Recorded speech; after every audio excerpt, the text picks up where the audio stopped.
y buscó en ese momento balancear entre la labor de la gestión eclesiástica como provincial y también buscar ayudar a los presos políticos, a los perseguidos, a los jesuitas que estaban también en las zonas de frontera de misión. Como dirá luego en algunas entrevistas, para él fue un periodo de mucho aprendizaje, muy doloroso también por todos los escenarios que implicó para él ejercer el provincialato, durante esos años tan duros de la historia argentina. Iberico, profesor de teología de la PUC, para conocer sobre ese legado, pero conocer también los principios que tuvo el Papa Francisco y cuáles fueron sus comienzos desde Argentina hasta llegar a el Vaticano. ¿Cómo está? Muy buenas tardes, bienvenido a Exitosa.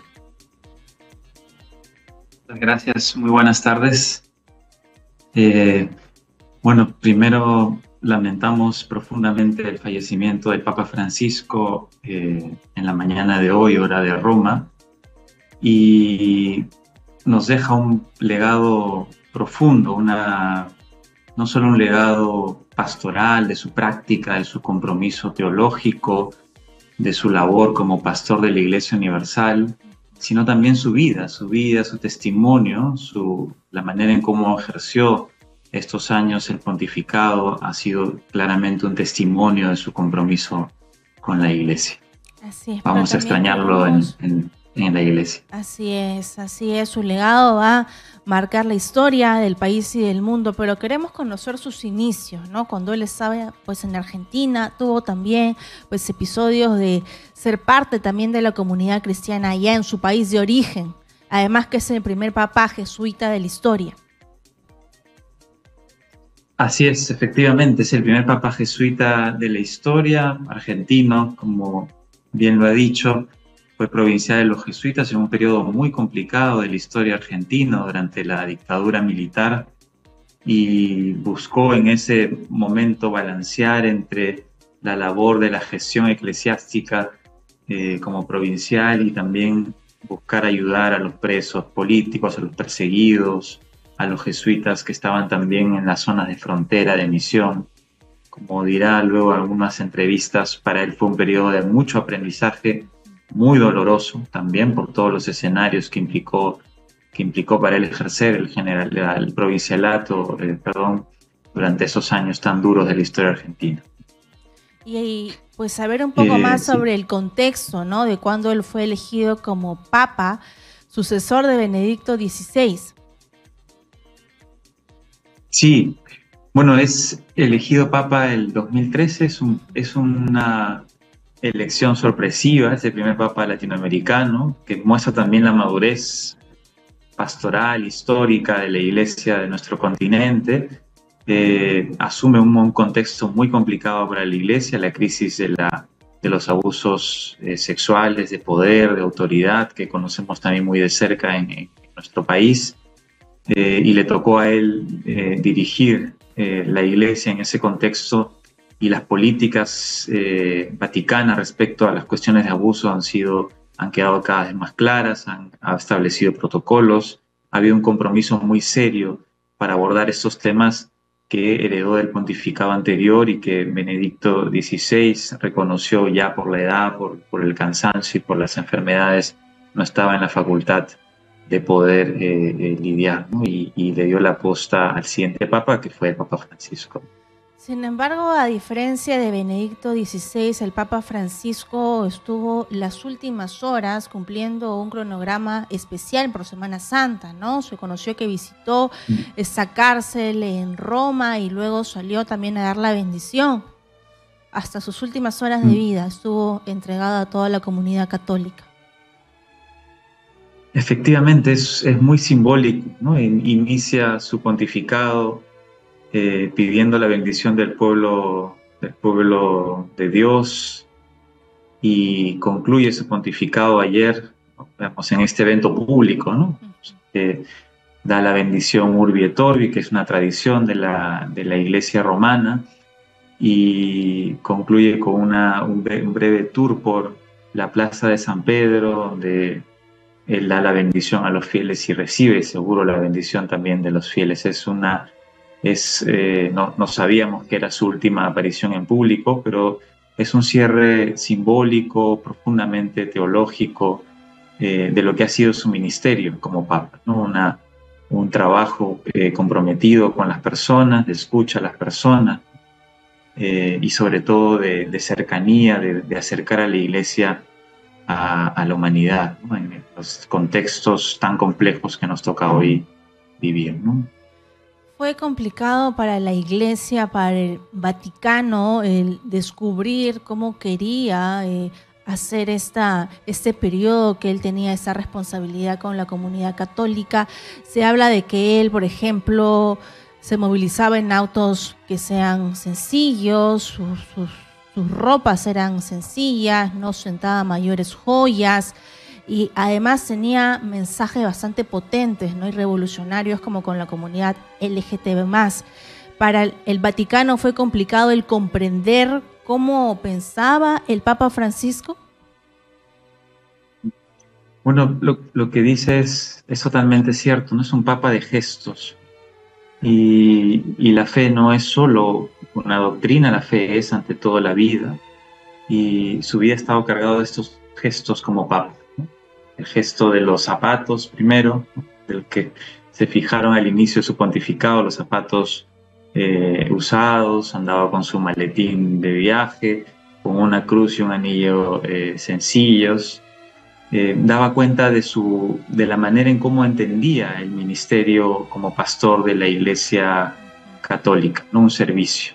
El hecho mismo de haber renunciado a vivir en los palacios apostólicos y vivir más bien en la residencia, en la casa de Santa Marta, que es una residencia de acogida temporal para los obispos cardenales que pasan por Roma, da cuenta también de un intento de resignificar, de cómo comprendió él su ministerio como papa, y nos deja eso, es un legado para el siguiente papa que será seguro elegido en las próximas semanas. Nos deja eso como un trabajo también para todos los que estamos dentro de la Iglesia, cómo también debemos unir lo que creemos con la vida, ¿no?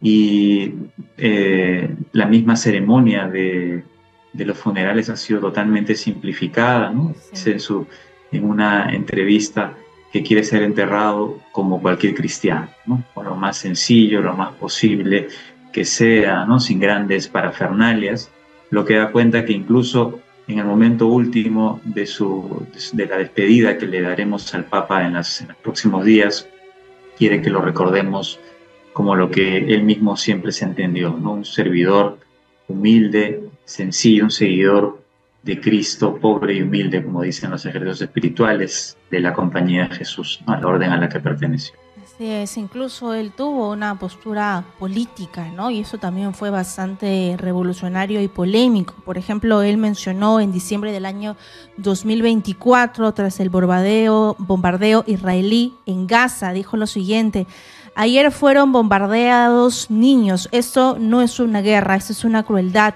Y también habló sobre los pueblos indígenas: pido perdón humildemente por el mal que tantos cristianos cometieron contra los pueblos indígenas, y esto lo dijo en el año 2022. Hablaba también sobre la migración. Él tenía una postura política frente a los temas universales. Así es, efectivamente, ¿no? Hay un legado del Papa que no se restringe solo a la Iglesia y por tanto a los que somos católicos, sino también hay un legado universal en ese sentido, ¿no? Tocar los grandes temas, que en el fondo son también los temas de la fe. La migración, el tema de la paz, el tema de la fraternidad, son grandes apuestas del Papa. El cuidado de la casa común, la crisis climática o el calentamiento global han sido apuestas profundas del Papa Francisco, que no solo son tomas de postura política, son ante todo una exigencia de nuestra fe, ¿no? Jesús fue el primer migrante al salir de su propia tierra huyendo de Egipto para no ser él y sus padres asesinados. Es decir, que ya en nuestra fe hay una exigencia de comprometernos con la realidad, y el Papa Francisco lo que ha hecho es recoger esa exigencia y hacerla una voz pública, una voz mundial, y en eso estamos profundamente agradecidos, porque en los tiempos tan complejos que nos tocan vivir, de ataque a los migrantes, de indiferencia frente al calentamiento global, el maltrato de ciertas minorías o de ciertas comunidades. El Papa Francisco nos recuerda que todas somos hijos e hijas de Dios, que tenemos una dignidad enraizada en el amor de Dios y que, por tanto, la voz de la Iglesia también tiene que ser una voz profética en ese sentido. Así es, incluso también habló sobre Donald Trump y él dijo lo siguiente en Ciudad Juárez, México 2016: una persona que piensa en construir muros, cualquier muro, y no en construir puentes, no es un cristiano. Es un mensaje político. Muy fuerte, efectivamente, ¿Sí? muy fuerte. Lo cristiano tiene una consecuencia en la vida y eso es lo que el Papa Francisco nos ha transmitido como su legado, como su magisterio en estos años. Así es, y yo siempre lo he dicho, ¿no? Creo que el gran regalo y el gran legado que nos deja no solo para Perú, sino para Chile también es lo que ha pasado con el caso de los abusos sexuales, y eso fue lo que dijo en Chile 2018. No puedo dejar de manifestar el dolor y la vergüenza que siento ante el daño irreparable causado a niños por parte de ministros de la Iglesia. Bastante fuerte, contundente, y creo que ese es el legado que deja aquí en el Perú y en América Latina. Efectivamente, ¿no? El compromiso contra la pederastia y contra otras formas de abuso que han sido ocasionados o por presbíteros o algún otro colaborador de la Iglesia, laico, laica o religioso o religiosa, ese compromiso contra todas las formas de abuso al interior de la Iglesia es un legado clave del magisterio y del trabajo del Papa Francisco para la Iglesia, no solo en Chile y en el Perú, claramente, como el caso sodalicio, sino también para otras iglesias y para la Iglesia toda. Hay todo un esfuerzo que nos tocará seguir construyendo, seguir tomando mayor conciencia y convertir a la Iglesia en un hogar de confianza, no en una comunidad a la que hay que tenerle miedo, sino más bien una comunidad, como él decía, que sea tienda de acogida, que sea capaz de estirar más sus telas para acoger a todos y a todas. Así es, y la frase más revolucionaria, que es una frase de amor: si una persona es gay, busca al Señor y tiene buena voluntad, ¿quién soy yo para juzgarla? Y esto me recuerda mucho al acto de Jesús con la prostituta María Magdalena, ¿no? ¿Quién era él para juzgar a una mujer? Y el que esté libre de pecado, que lance la primera piedra. Así es, como el Señor, el Papa Francisco nos invita a mirar a la persona. Mirar a la persona con profundidad, mirar la bondad que todos tenemos en el corazón y no juzgar lo externo como el primer impulso que a veces podemos tener en una comprensión de la fe que a veces se queda en lo moralista o en lo doctrinal, y el Papa nos ha invitado en todos estos años de pontificado a dejar de tener una fe solo pensada en claves doctrinales o morales, sino más bien una fe que se enraiza en la experiencia del encuentro con el Señor, de donde nace la moral, de donde nace nuestra doctrina, pero no es al revés. Y esto creo que es un legado fundamental, es el legado espiritual también del Papa para todos los cristianos. Sin un encuentro auténtico con el Señor, no seremos capaces de mirar la bondad presente en las personas, en la realidad, en la creación, y por tanto no seremos capaces de meternos a fondo en el compromiso con las realidades tan complicadas de nuestro tiempo. Así es, además una persona tan cercana, tan humana, ¿no? Así como era también el Señor Jesucristo, un rebelde, un revolucionario, el primer migrante. Él era muy fan del fútbol, era muy cercano con los niños, con los jóvenes. Cuando estuvo aquí en el Perú estaba maravillado, dijo que es una tierra santa. Sí, es indudablemente. Hemos realmente gozado de estos años de muchos gestos de cercanía del Papa con los niños, o de haberse a veces parado en sus recorridos para tomarse un mate o tomarse un selfie. Es decir, que ha habido estos pequeños gestos de frescura al interior de una institución también como es la Iglesia, tan milenaria y con tantos protocolos. El Papa ha insuflado un poco más de de alegría y de un espíritu de mayor libertad, porque finalmente, si bien la iglesia es una institución y tiene una forma institucional que es válida, que es importante, también es ante todo la comunidad de Dios en este mundo. Así es. Y Ahora eso es lo que Él nos ha querido enseñar. se espera conocer cuál será el perfil del nuevo Papa, ¿no? Si será una persona así, cercana con la comunidad religiosa católica, con el pueblo de Dios, una persona así como Francisco, o si van a ir por lo convencional, por lo tradicional, como espera quizás el Vaticano, ¿no? Por lo conservador.